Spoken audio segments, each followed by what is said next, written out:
Amados, hoy vamos a estar en el libro de Isaías, capítulo 57, verso 15.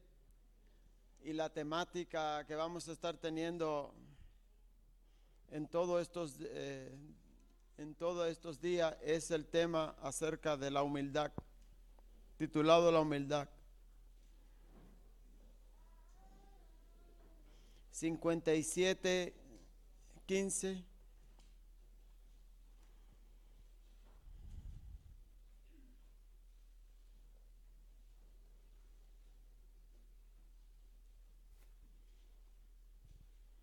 Entremos, porque así dijo el alto y sublime, el que habita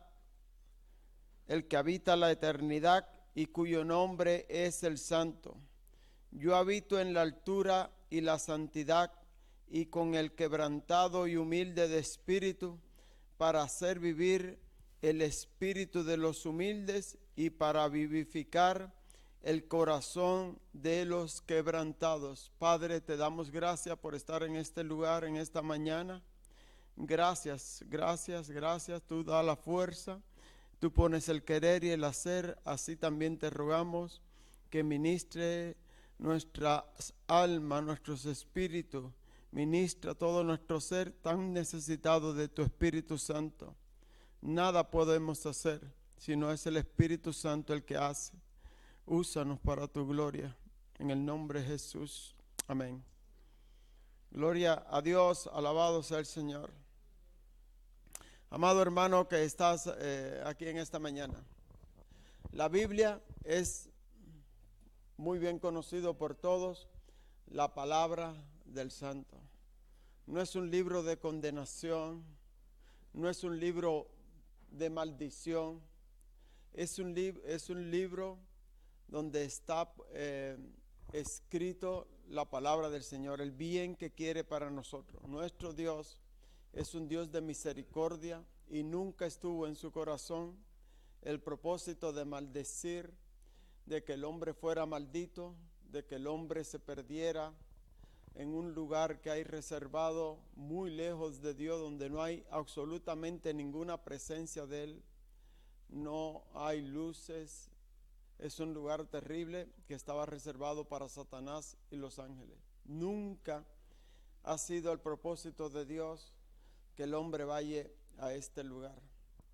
La Biblia es para el creyente y para esta humanidad como aquel viajero que emprendió una marcha y aunque no tenía una brújula, pero era un buen conocedor de los astros y sabía a qué punto quedaba el norte cuando miraba las estrellas, y también sabía a qué estrella habría de mirar para regresar a la ciudad o al país de donde salió. Para aquellos navegantes que andan en alta mar, ellos traen una brújula que los va guiando en las direcciones hacia el norte, hacia el oeste o hacia el sur. Es la manera como ellos se van identificando. Recientemente, con el descubrimiento de los GPS, lo están usando la aviación y también la marina, y lo estamos usando nosotros para movernos y trasladarnos por carretera. Cuando vamos por las carreteras, viajamos a otros estados y aún dentro de la ciudad, cada uno experimenta qué importante es el GPS, de qué gran utilidad, cómo nos va guiando.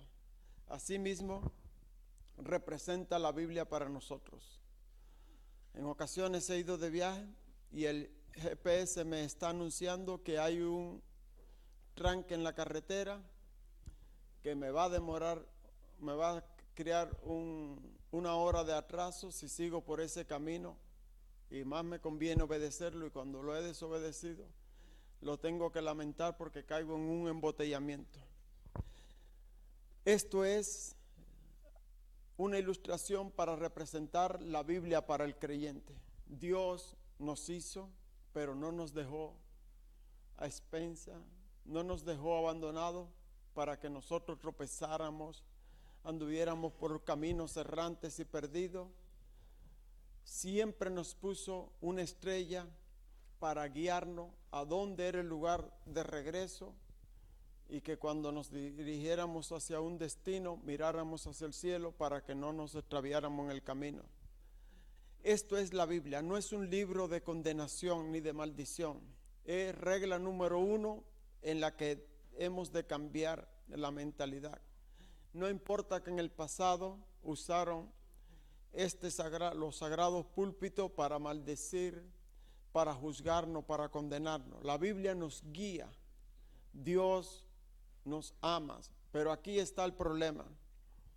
En este caminar de Dios, siendo nosotros criaturas sabias, hechos a la imagen del Creador del cielo, de la tierra y del universo, por lo tanto, se requiere de una ética para conducirse en la vida, de unas reglas para poder transitar cómodamente y no crearnos problemas que no están puestos en el camino, esos tipos de problemas para que nos atrapen.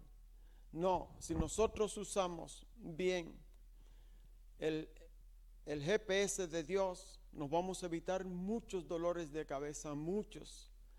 Hay muchas personas que están en esta mismísima hora pasando gran quebranto, atrapados en grandes redes que no era para que estuvieran allí, pero se la acarrearon en algún momento, olvidaron las recomendaciones para el viajero y quedaron de momento atrapados en una situación bien embarazosa. Y una de las reglas que el Creador nos demanda a nosotros es el caminar, el viajar, pero siempre mirando esta señal de la humildad. La humildad no es algo que se nace siendo humilde. El niño desde que nace aprende a manipular y desde muy temprano vemos cómo se trata de imponer. Y cuando vamos a las Escrituras nos enseña la Biblia que la humildad es un mandato de Dios que hemos de aprenderla. Tenemos que revisar las Escrituras, revisar nuestra vida y dejar que el Espíritu Santo vaya ministrando nuestro ser para poderle hacer frente a ese espíritu altivo que opera en la naturaleza nuestra, que siempre tiene una tendencia a sentirse superior a los demás, a no reconocer a Dios. Ahora, veamos por un momento lo que nos dice la palabra del Señor y así nos vamos a ir poniendo de acuerdo. Nuevamente, este pasaje que acabo de leer. Porque así dijo el alto y sublime, el que habita la eternidad y cuyo nombre es el Santo. Yo habito en la altura y la santidad. Y seguidamente nos dice, y con el quebrantado y humilde de espíritu. Y con el quebrantado y humilde de espíritu. Y seguidamente nos sigue diciendo, para hacer vivir el espíritu de los humildes y para vivificar el corazón de los quebrantados. Estoy tratando de entender lo que me dice el Señor. Y me es más fácil entenderlo cuando analizo la situación de mi prójimo que está tan quebrantado de corazón, está tan triste y no acaba de salir de ese quebranto de corazón. Pese a que viene andando en los caminos de Dios, siente que su corazón está atrapado de manera tal que no puede experimentar la vivificación que trae el Espíritu de Dios al espíritu del hombre, porque anteriormente cuando no estábamos en Dios, sí teníamos espíritu, pero estábamos muertos en delito y pecado, de manera tal que no podíamos experimentar la gracia ni el favor de Dios cada día, ni podíamos disfrutar de un tiempo hermoso. No se podía experimentar la belleza del día, los seres que tienes a tu alrededor. No podíamos convivir sino con reducto y selecto grupo de personas, porque excomulgábamos a otros. En realidad, un espíritu de altivez iba en compañía de nosotros todo el tiempo. Pero ya llegamos a este caminar y Dios quiere vivificar ese corazón. Pero para vivificar ese corazón con su espíritu, hemos de ser vulnerable y sensible al Espíritu de Dios, entender nuestra condición de hombre. Pero para entender mi condición de hombre, miro la grandeza del alto, del sublime, del Creador. ¿Y quién soy yo? Esa es mi pregunta luego de esto. Para que el Señor se haya fijado en mí, ¿qué me hace a mí sentirme mejor que los demás? ¿Qué me hace a mí creerme que yo me lo merezco todo? ¿Qué me hace a mí creerme que yo no puedo pedirle perdón, que no puedo disculparme, que incluso yo no necesito a Dios? ¿Qué me hace creer a mí esto cuando yo tan solo soy un hombre? Y el Creador del cielo, de la tierra y del universo quiere bendecir a este hombre. Y este hombre ahora se cree un Dios e incluso alardea y desafía a los poderes superiores. El alto y el sublime nos mira desde el cielo y dice: hombre, no has entendido mi caminar todavía. No es en esa condición que yo te creé. Cuando yo te creé, te puse en un lugar, te puse todas las cosas hermosas, pero vino el tentador, vino el soberbio, lo obedeciste, decidiste creerle y ahora tu condición está muy difícil. Y no es que no tiene salida, porque hay una salida. Al enviar a mi hijo a la tierra, el mismo que es Dios, venir a la tierra y venir en una condición tan humilde, de nacer en un pesebre. Pero ya el hecho de Dios hacerse hombre en condición de hijo, ya es la humildad más grande que puede experimentar un ser humano delante de nuestro Dios. Que nuestro Dios no se manifiesta nunca como un Dios que levanta a sus hijos en un espíritu de rebeldía, en un espíritu de altivez y de soberbia. Nuestro Dios se presenta en esta condición sencilla de venir a esta tierra y marcarle al hombre cuál es el caminar, para que se libre de tantos problemas. Pero llegamos a este caminar y todavía sigo creyendo o diciendo: deja que Dios me cambie totalmente el corazón. Si Dios cambia el corazón, hay una transformación en el hombre cuando acepta a Jesucristo. Pero el hombre tiene que aprender las reglas de este reino. Y ese estado pecaminoso de soberbia, de altivez, siempre va a estar queriéndonos acompañar, incluso enseñorearse de nosotros, porque Él sabe muy bien que el hombre, una vez que cruzó la línea y cayó en ese grado de altivez, viene la destrucción sobre él, viene la humillación. Las Escrituras nos dice en el libro de Pedro,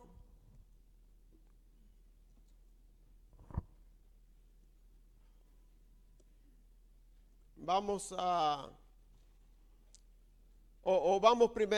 San Mateo 18:4. Antes de pasar a San Pedro y a Pedro y a Santiago. San Mateo 18:4. Así que cualquiera que se humille como este niño, ese es el mayor en el reino de los cielos. Cualquiera que se humille, es decir, hemos de aprenderlo como un niño, hemos de aprenderlo. Pero ¿qué sucede si no nos humillamos? Cualquiera que se humille es grande en el reino de los cielos. Pero, ¿y el que no se humille? ¿Cómo será visto en el reino de los cielos? Será visto muy pequeño. Es ahí donde vienen las humillaciones, porque vamos en este caminar y lejos de querer aprender la humildad del niño, aprendemos la soberbia de los altivos. Y ahí inmediatamente es que tomamos la dirección equivocada. Es de ahí de donde digo que esto es un mandato del Señor, donde Él nos ordena humillarnos, aprender el camino de la humildad. Es que hemos de aprenderlo. Y una buena manera de aprender es mirar los niños.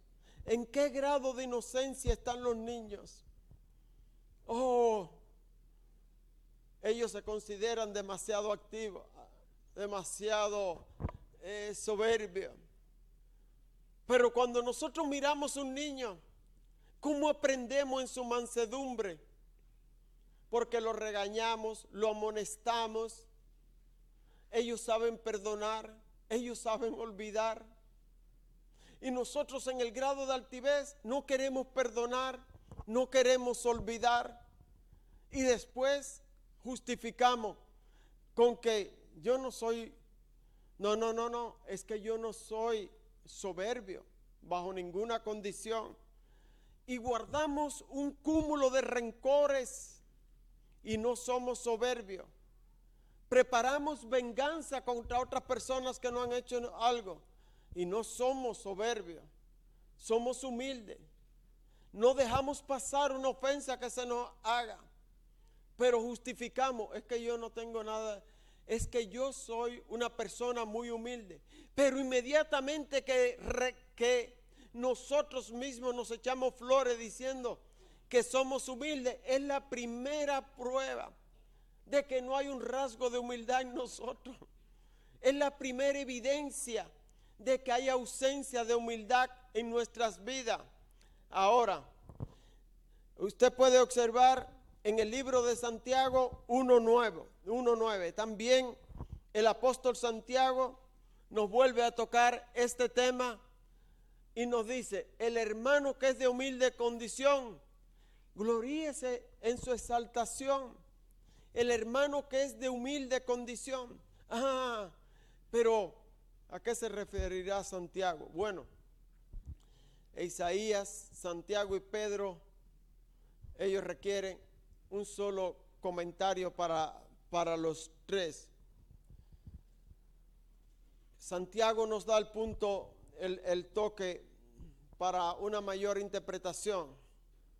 A la iglesia llegaban personas ricas, pero llegaban también personas pobres materialmente. Y la enseñanza que nos daba es: los que son ricos en riquezas materiales, que comiencen a considerarse ricos en riquezas espirituales al ser escogido por Dios, y que no se gloríen en las riquezas materiales, porque ellas son transitorias, ellas son pasajeras. No se gloríen en su apariencia personal, porque la apariencia personal es como la hoja de un libro, que hoy está de un color y cuando la pasamos ya cambió, está de una forma y al pasar los años va cambiando. Lo que se llama riquezas materiales, hoy estás en la cima, pero mañana se acabó. Y al pasar los años es como la flor del campo. Y el hombre que entró con riquezas a la iglesia, que fue llamado, que mire la grandeza de Dios, el amor de Dios, y que esto sea el testimonio del que Él ha de gloriarse, de decir: oh, cómo Dios se fijó en mí, cómo Dios extendió su mano y me alcanzó. Pero bueno, ¿qué diremos del pobre? Porque la riqueza y la pobreza son dos puntos que se encuentran. Uno está en un extremo y otro está en el otro. ¿O es que acaso he de gloriarme en la pobreza? No, no, no, no. No se tiene que gloriar en la pobreza. Usted que es de condiciones materiales pobre, gloríese en la riqueza que tiene, de que siendo tan pobre ha sido escogido por Dios para estar en la eternidad con Él. Eso es un buen propósito para gloriarse en Dios, no para hacer alarde de pobreza y mostrarlo como un ID, como una identificación de humildad. No, porque hay personas que no tienen nada material, pero son tan altivos, tan soberbios. ¿Por qué aquel que es de condición humilde en lo material no alaba a Dios por la riqueza tan grande de ser escogido por Dios? Oh, qué rico en el espíritu es el hermano. Qué gozo se puede o se refleja en él. Lo vemos cada día, cómo lo acompaña el gozo, la devoción a Dios, el servicio al Señor, cómo se compromete en el caminar con Dios. Con esta recomendación que nos dan las Escrituras, amado, nos vamos a evitar tantos problemas que hoy en día se está padeciendo. Aquel que es rico en el Espíritu de Dios, aquel que Dios lo usa grandemente, aquel hombre que está lleno de la gracia y el favor de Dios, no se jacte de cuánto lo usa Dios o de cuánto o por cuántos caminos lo ha llevado Dios, porque es otro de los lazos que prende a los hombres para ser desviados del camino y arrojados a lo más profundo. Es ahí donde usted ve hombres que han usado tremendamente por Dios y pasado un tiempo, cuando mira su condición, los ve y dice, este no es aquel hombre que Dios usaba sobremanera. Porque se jactó de las riquezas espirituales que tenía, más bien su deber era decir, gloria a Dios, que yo siendo indigno, Él me ha escogido para usarme.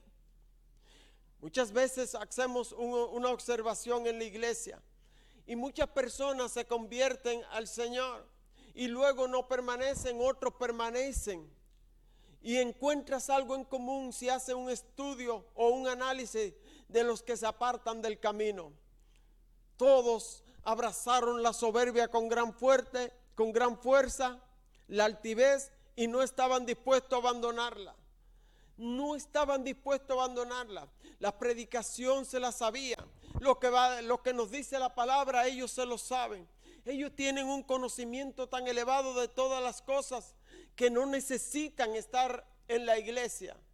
Recibieron a Cristo, pasado un tiempo lo buscamos y encontramos su lugar vacío.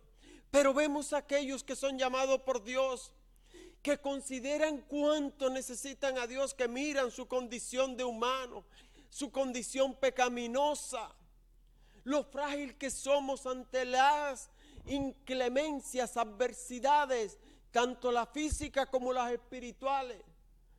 Cómo vienen contra nosotros y en un momento, apenas hace unas horas estaba yo de rodillas delante de una taza de baño. De rodillas delante de una taza, vomitando. No somos nada. ¿Qué somos nosotros? ¿En qué me voy? ¿De qué me voy a gloriar si no en la gracia y en el favor de Dios? Puedes estar respirando muy, muy tranquilamente este rico oxígeno de este planeta y de momento escaseó el oxígeno para usted, ya no puede transmitirle llevarle este oxígeno a los pulmones. el corazón se detiene, colapsa todos tus órganos y se acabó. ¿De qué nos vamos a gloriar, amado hermano? Gloriarnos en la condición de ser, oh sí, este pobre pecador, este miserable hombre, Dios se dignó y me escogió. A Él le serviré, a Él le honraré, estaré en su casa todos los días de mi vida. Porque es mejor estar en su casa alabándole que estar en aquella condición donde yo me encontraba. Cambiaré la manera en que yo observaba y juzgaba a las personas. Ante el que no me agradaba, desataba un bombardeo de crítica inmediatamente sobre él.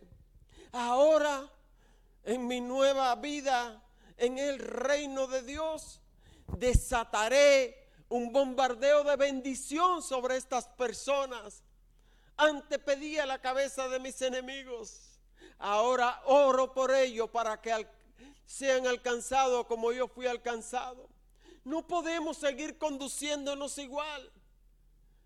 No podemos sentirnos que somos mejores, aunque la persona con quien convivimos, con la que nos casamos, muchas veces, aún después que se mejora un poco, se quiere cambiar de pareja porque considera muy anticuada la pareja que tiene. Qué soberbia, qué altivez, hasta dónde Satanás logra engañar al mortal. Porque a medida que vamos prosperando en todas las áreas, no comenzamos a extenderle la mano a otros para que crezcan a la misma altura en que nosotros vamos. ¿Cómo es probable que la iglesia de Jesucristo, la misma iglesia de Cristo, tenga sentimiento encontrado en contra de los que le sirven a Cristo en la misma ciudad? En muchas ocasiones hay una iglesia tan cerca de otra y son rivales.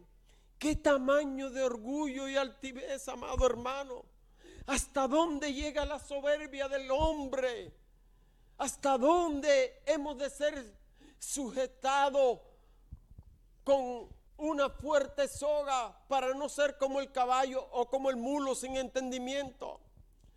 No sabemos que eso es malo y destructivo para nosotros, que esto se originó en el mismo corazón de Satanás. El hombre tiene que cambiar radicalmente su manera de conducirse en este caminar. Siempre el Creador está deseoso de bendecirnos. La bendición es más que es un decreto, está dado a Abraham.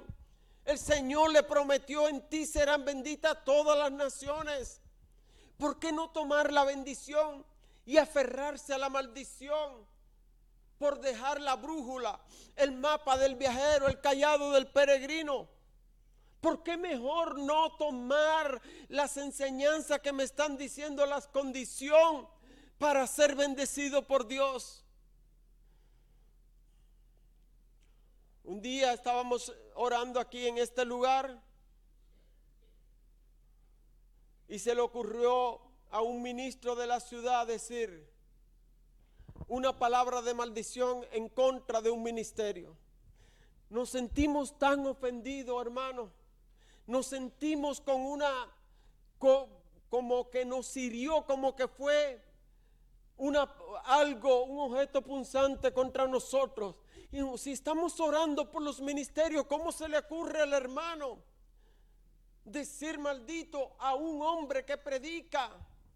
¿Cómo se le ocurre?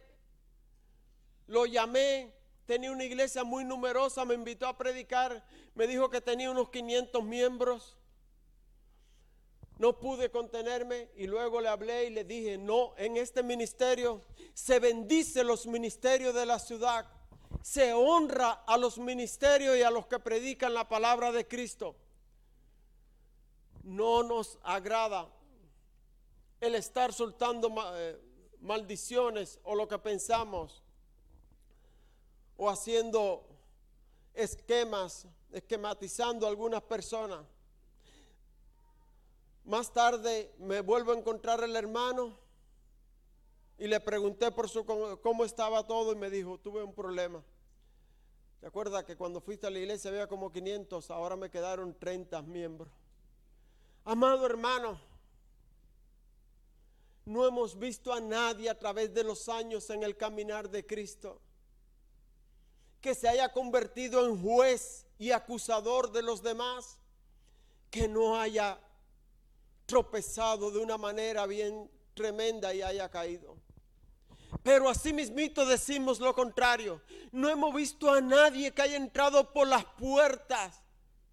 No hemos visto a nadie que haya entrado aceptando las condiciones, los mandamientos y las ordenanzas que nos da el Señor y haya sido defraudado. Hemos visto hombres que han llegado a los caminos del Señor como nada. Han llegado tan desnudos. Lo habían perdido todo allá afuera, pero entraron en una condición de humillación y al pasar un tiempo han sido vestidos, han sido bendecidos. Vemos ahora su condición, qué agradable, qué hermoso. Pueblo de Dios, una de las armas más terribles que tiene el adversario es la soberbia. No debes de guardarle rencor a ninguna persona. Perdona al que te ofendió. Perdona al que te ofendió. No importa de qué tamaño fue la herida que te hicieron. No importa cuán grande fue la humillación, ni lo público que lo hicieron. Usted aprenda lo que dice el Señor. Porque el que ha confiado en este libro y se ha dejado guiar por él, jamás ha sido defraudado. Jamás ha sido defraudado. El Señor nos puso todas las armas que necesitamos para defendernos. Depende de nosotros si las tomamos o las dejamos. Todos los grandes hombres de la Biblia nos dan enseñanza acerca de la humildad. 1 Pedro 5:5.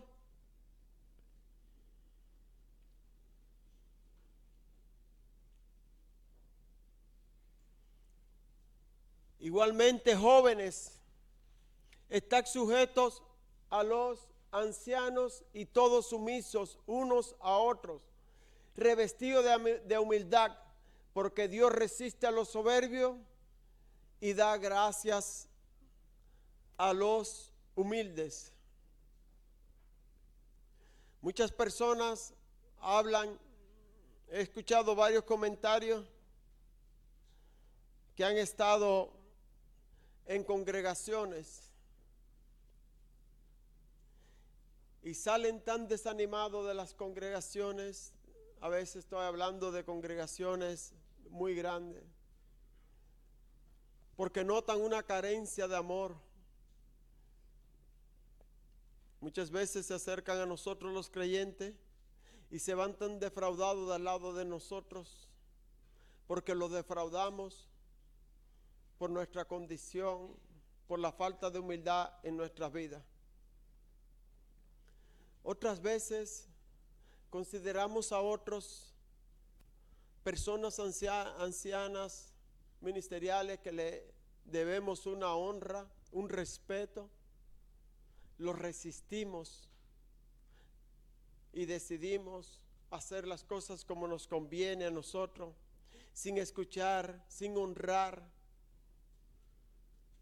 Y luego nos preguntamos, ¿por qué yo no siento que soy bendecido?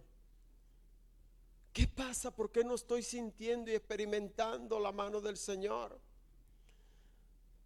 ¿Por qué he perdido mi vida de oración? ¿Por qué he perdido mi vida de intimidad con Dios? ¿Por qué ya no disfruto la lectura devocional? ¿Por qué no siento ese amor por los demás? La puerta fue el día que decidimos resistir, desobedecer. Amado, esto no es lo que nos enseña las Escrituras. Las Escrituras nos enseñan ser sumisos. Y tal parece que nos dicen como los romanos: humilla, sé fuerte, porque los débiles serán destruidos. Esa fue la misma filosofía, el mismo pensamiento que encontró Jesucristo cuando llegó hace 2000 años. El cristianismo llegó a impactar y llegó a trascender a través de toda la frontera, porque nunca alguien había enseñado como enseñó Jesús: perdonar, bendecir, pedir por los enemigos, cuando siempre se ordenaba matar, destruir, odiar. Y Jesucristo cambió la rueda de la historia de la humanidad con esta nueva regla y esta ética del reino. Si queremos que nos vaya bien, la hemos de aplicar. Cuando hablamos de este tema a nivel de naciones, puedo poner, hay naciones que tienen toda la condición para ser tan poderosa, tan bendecida, y aún para competir con esta nación. Pero le guardan un rencor a Norteamérica, están tan amargados en la nación y culpan a Norteamérica de todos sus males. Los americanos nos robaron, nos quitaron la tierra, los americanos son culpables de nuestros males. ¿Qué pudiera decir un país que está en el otro lado del Pacífico? Que los norteamericanos en una guerra arrojaron 2 bombas atómicas contra ellos. En cuestión de segundos, 2 de las 3 ciudades más grandes que había en la ciudad fueron consumidas por un fuego ardiente terrible. Todo se derritió. Miles de niños murieron. Murieron ancianos. La ciudad quedó deshecha. Luego, pasado un tiempecito, luego de estas que arrojaron los norteamericanos estas bombas, se firmó la capitulación en un puerto de Tokio o en un puerto en el agua del Pacífico con los norteamericanos. Comenzaron a desmontarse de los barcos los militares norteamericanos.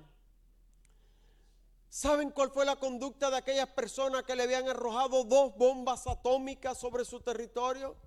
Un hecho que no quiera Dios no se repita jamás sobre ninguna nación, porque cuentan que es tan terrible lo que sucedió allí que a esta altura todavía se están midiendo las consecuencias. ¿Cómo se podía sentir ese pueblo?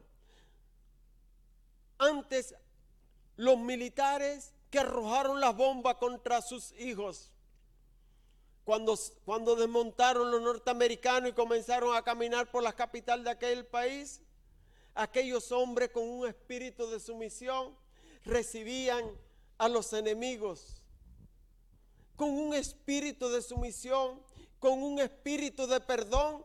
Le dieron la bienvenida para que ellos le ayudaran a reconstruir la nación.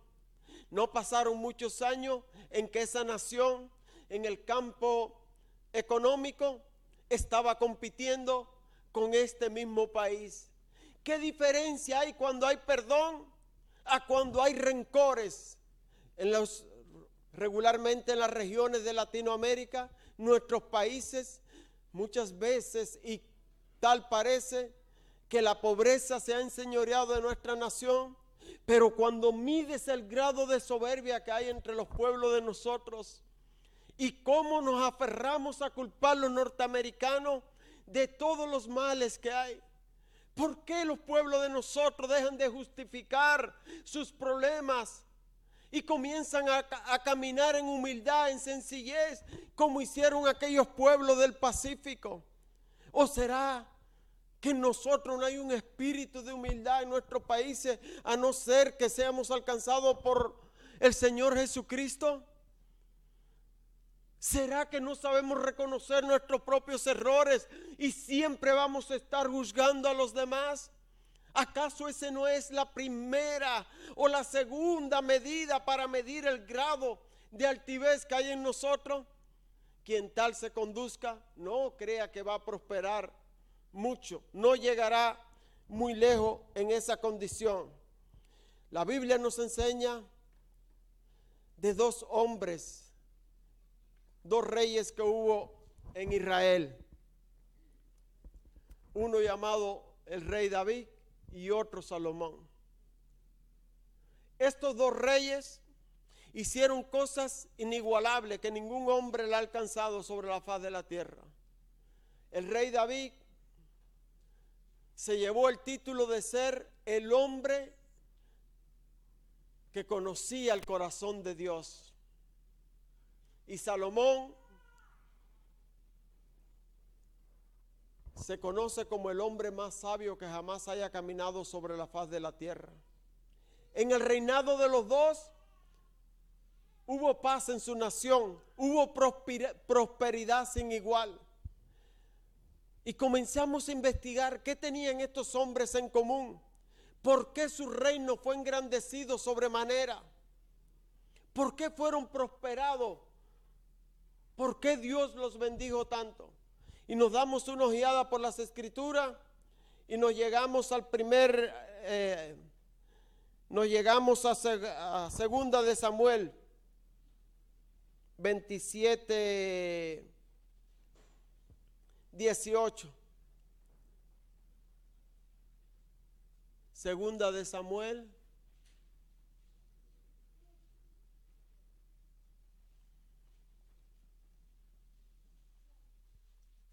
¿Lo tiene?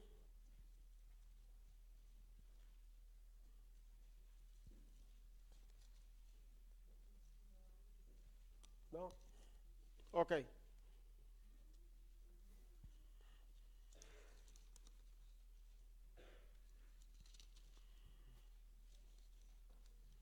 O primera de Samuel será, hermano.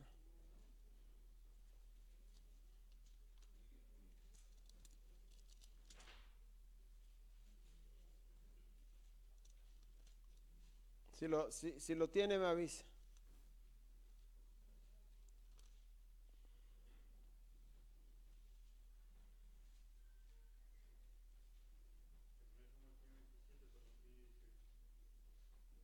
Ajá, sí, perdón. No es primera vez que me pasa. Vámonos a segunda de Samuel 7, 18, a ver. Segunda de Samuel 7, 18.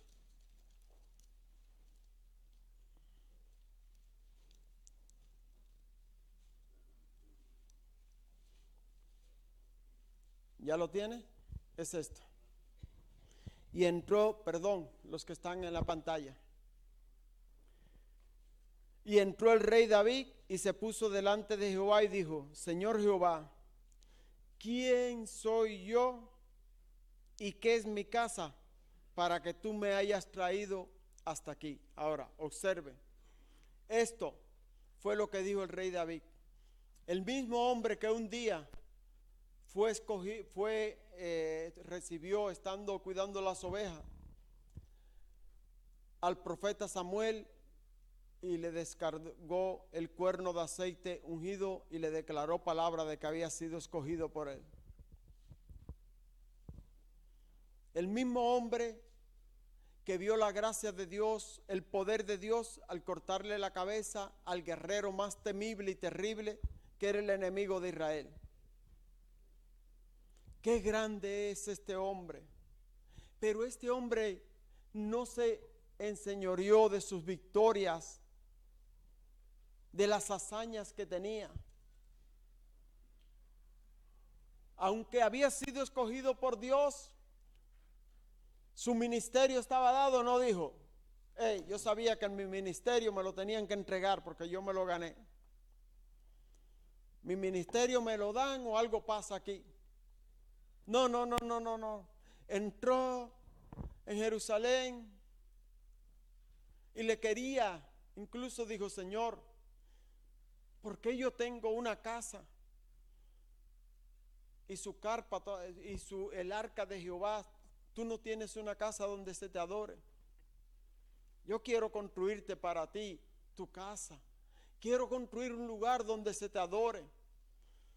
Como que se sentía tan mal al tener él una casa, un palacio donde vivir. Y hermanos, por un momento hago este comentario. ¿Qué contraste hoy en día?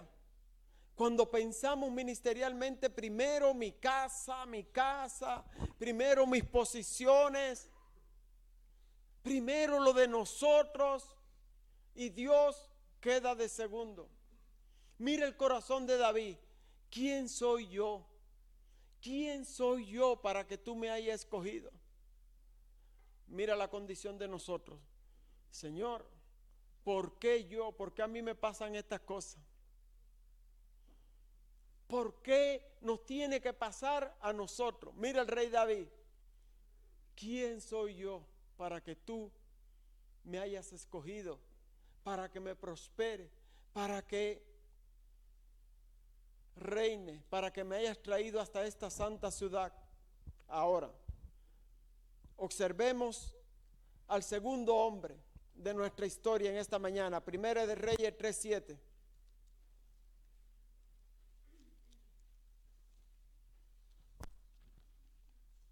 Primera de Reyes.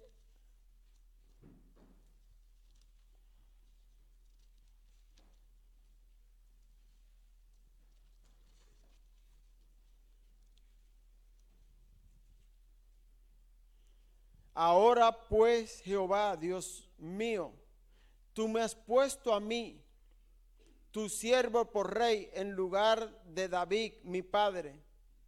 Y yo soy joven y no sé cómo entrar ni salir. Por un momento, me detengo ahí. Señor, yo no sé cómo hacer las cosas. No sé cómo entrar y salir, cómo conducir a este pueblo, cómo guiarlo en sabiduría cuando hemos de ir a una batalla. No sé cómo conducirme en el ministerio, pero vamos, eso es la posición de Salomón. Ahora voy a la posición de nosotros. No te preocupes, pastor, yo lo sé todo. Hermano, su ministerio está mal, las cosas no están así, pastores, no está bien así. Yo estoy seguro que yo lo hago mejor. Yo lo puedo hacer mejor que el hermano. Yo lo puedo hacer mejor que aquel otro. Yo lo puedo hacer. Señor, enséñame a entrar. Una de las causas de tantas destrucciones hoy en los hogares y los matrimonios es que hay uno que sabe tanto, se la sabe toda. Mírame, no, yo sé cómo hacerlo, yo sé cómo manejar la finanza, yo sé cómo. Usted esté quieto ahí que yo sé cómo manejar esto. Oye, pero esta no es la guajirita que yo fui a rescatar con un caballito y la traje de allá que ni hablaba. Ya ahora, yo sé, te dije. Pero ese mal también se ve en los ministerios y en todas las áreas. Llegamos al trabajo, comisionan a un trabajador para que nos enseñe y a los pocos días cuando aquella persona comisionada para enseñarnos dice, no te preocupes que ya lo aprendí todo. Si usted quiere, venga que yo le voy a enseñar porque ya lo aprendí. Bueno, está bien, pero que el hermano cuando me dan las quejas es que aquella persona no es creyente. Sí, es creyente y es líder en una iglesia. Dios mío, no quisiera estar en la iglesia bajo el liderazgo de esta persona. Salomón, el hombre escogido, donde Dios había hecho pacto con su padre de que lo iba a prosperar, de que lo iba a bendecir, de que tenía sabiduría o conocimiento porque había crecido en la casa como príncipe, había visto cómo el padre dirigía la nación, tenía varios profetas que le guiaban, tenía un grupo de ancianos que le iban a ayudar, tenía ministros, tenía gobernadores sobre cada provincia y todavía le dice, Señor, es que soy joven y no sé cómo entrar ni salir. Esa oración impactó tanto el corazón de Dios que dijo, no te preocupes, Salomón. No te preocupes que yo te voy a enseñar cómo entrar y salir. Porque tú no has venido pidiéndome la cabeza de los demás pastores de la ciudad. Tú no has venido pidiéndome la cabeza de los hermanos, de los demás. Tú no has venido pasando por encima de nadie. Tú has entrado por la puerta de la humildad. Dios se queda sin arma cuando entramos. No hay resistencia de Dios para tal espíritu en el hombre. Esa oración traspasa los cielos, no recibe estorbo.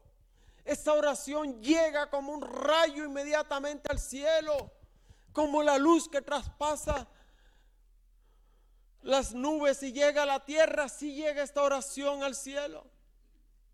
Y Dios dice: yo te incluso voy a hacer concepción, voy a hacer algo que no he hecho con ningún hombre.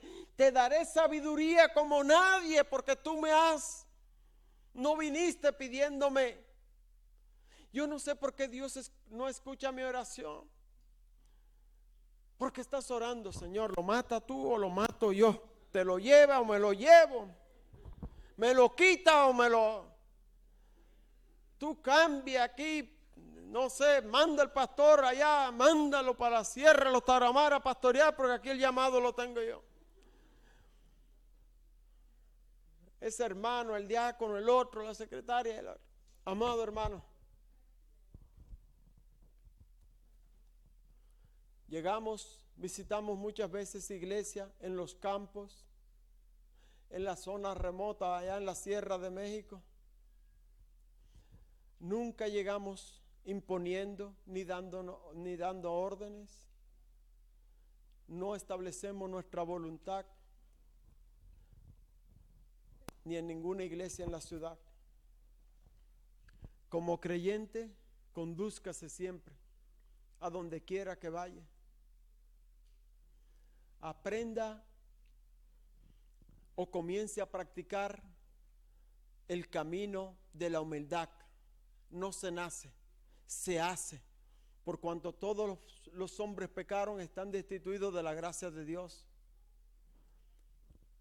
Por lo tanto, lo vamos aprendiendo y hacemos un análisis de los actos que no merecen la aprobación de nosotros, sino que merecen el rechazo y el repudio de nosotros, porque son los que opacan la imagen de Dios en nuestra vida. Miramos a nuestro alrededor, aprendemos de aquellos que tienen algo que enseñarnos, que han experimentado este caminar. Y regularmente el patrón o la estrella que hemos de fijarnos y mirar bien es en Cristo. Porque si todavía Jesucristo hubiera venido a esta tierra y hubiera nacido en el palacio de Herodes y se hubiera criado como príncipe entre las familias reales de la nación, no teníamos mucho que aprender de él. Pero él, siendo rico, siendo el más grande en el cielo, llega a esta tierra en la condición más humilde. Nace en un establo, se va al exilio, al destierro, tiene que salir, cruzar la frontera hasta Egipto, emigrar, regresar, y todo el tiempo acechado por los perseguidores, y con humildad y mansedumbre, llevando el mensaje de la paz y de la reconciliación en cada lugar. Sus seguidores del primer siglo lo tenían bien claro. El apóstol Pablo, en una terrible cárcel en Roma, estaba escribiendo sus cartas. No había cometido ningún delito, solamente porque se habían enseñoreado contra los santos. Unos guardias la puerta de reja y él escribiendo: respeten las autoridades, bendíganlas, sométanse. Qué humildad y mansedumbre. ¿Será acaso lo que hizo que estos hombres quedaran entronizados en la historia de la humanidad mientras haya humanidad? ¿Será acaso estos hechos lo que llevó a estos hombres a ser tan grandes que donde quiera que se predique del Evangelio de Jesucristo hay que mencionarlo?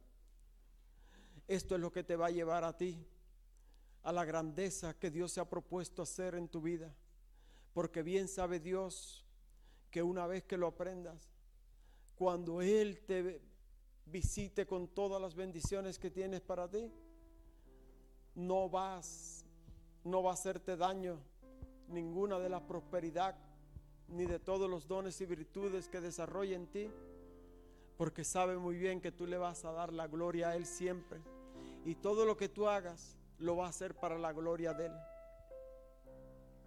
Bien sabe Dios que si vienen días de escasez, de pobreza, tampoco vas a blasfemar de Él, porque cuando todas las cosas materiales se acabaron, sabes que Él está ahí y que no te ha abandonado. Entonces te glorías en ser un escogido por Él, y aunque lo haya perdido todo, sabe que queda lo más precioso que puede tener un mortal, que es el alma, y esa está en las manos de Dios. Es suficiente, más que poderoso, para sentirse bien y agradecido a Dios. Vamos a orar y entrego esta parte de aquí. Solamente me quedó un solo verso, fue Miqueas 6:8, pero ese se lo voy a leer. Oh hombre, Él te ha declarado lo que es bueno, y qué pide Jehová de ti: solamente hacer justicia, 1, amar, misericordia y humillarte ante Dios. No pide nada más. Amado Padre que estás en el cielo, te pedimos perdón por la soberbia, perdón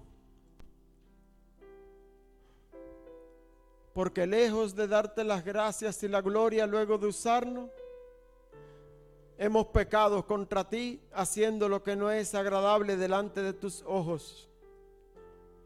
Perdón, porque luego de darnos amigos, amistades, seres que nos aman, no te hemos dado la gloria a ti.